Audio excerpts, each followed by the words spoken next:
భారత్ మాతాకి ఈరోజు ప్రపంచ దేశాలన్నీ మూకుమ్మడిగా ఖండించిన సంఘటన ఇది. భారతదేశము ఫైట్ చేయడానికి చేత కాక ఒక పిరికి పందలాగా ఒక సామాన్య ప్రజానీకం మీద వాళ్ళ అస్త్రాన్ని ఉపయోగించినారు. ఎవరికి లాభం ఇది?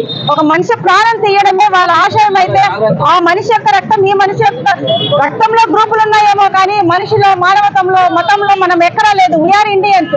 కానీ భారతదేశ ప్రజలు ఎవ్వరు కూడా దీన్ని సహించరు.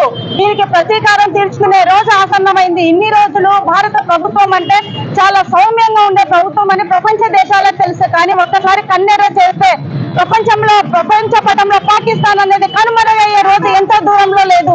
ఒక్కసారి పాకిస్తాన్ గురించి ఉగ్రవాదం గురించి భారతదేశం ఆలోచన మొదలు పెట్టిందంటే చివరి వరకు ఎక్కడ ఒక్క ఇంచు కూడా లేకుండా కూకటి వేల వరకు కదిపే శక్తి ఒక భారతదేశానికి ఉంది. కానీ భారతదేశంతో పోరాడే శక్తి లేక ఒక పిరికి పందలాగా సామాన్య ప్రజానికానికి ఒక అమాయకులైన టూరిస్టు అక్కడికి విచ్చేసిన టూరిస్టు పైన ఈ చర్య చేయడం ఎంత అమానుషమో ఒక మనిషిగా మనం ఆలోచిద్దాం. ఎందుకంటే భర్త పోగొట్టుకున్న భార్య, తండ్రిని పోగొట్టుకున్న పిల్లలు, వాళ్ళని చూస్తుంటే ప్రతి ఒక్క మనిషిగా పుట్టిన ప్రతి ఒక్కరికి కళ్ళలో నీళ్ళు వస్తున్నాయి. ఈ చర్యను ప్రతి ఒక్క మనిషి అనేవాడు అది మతాలకు అతీతంగా ఏ మతమైనా భారతదేశంలో పుట్టిన ప్రతి వ్యక్తి ఖండించే అవసరం ఉంది, ఖండిస్తున్నారు కూడా. ఇది ఎందుకంటే ఇది మన దేశ చర్య కాదు.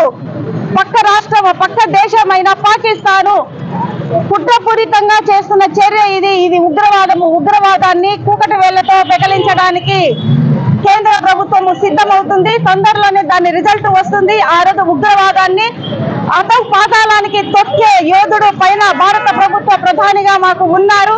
మేమందరం ఒక సైనికుల్లాగా పని చేయడానికి సిద్ధంగా ఉన్నాము. అందులో ఆదోని కార్యకర్తలు, బీజేపీ కార్యకర్తలు ముందు వరుసగా సైనికులుగా పని చేస్తారని హామీ ఇస్తున్నాను. జై హింద్, జై భారత్.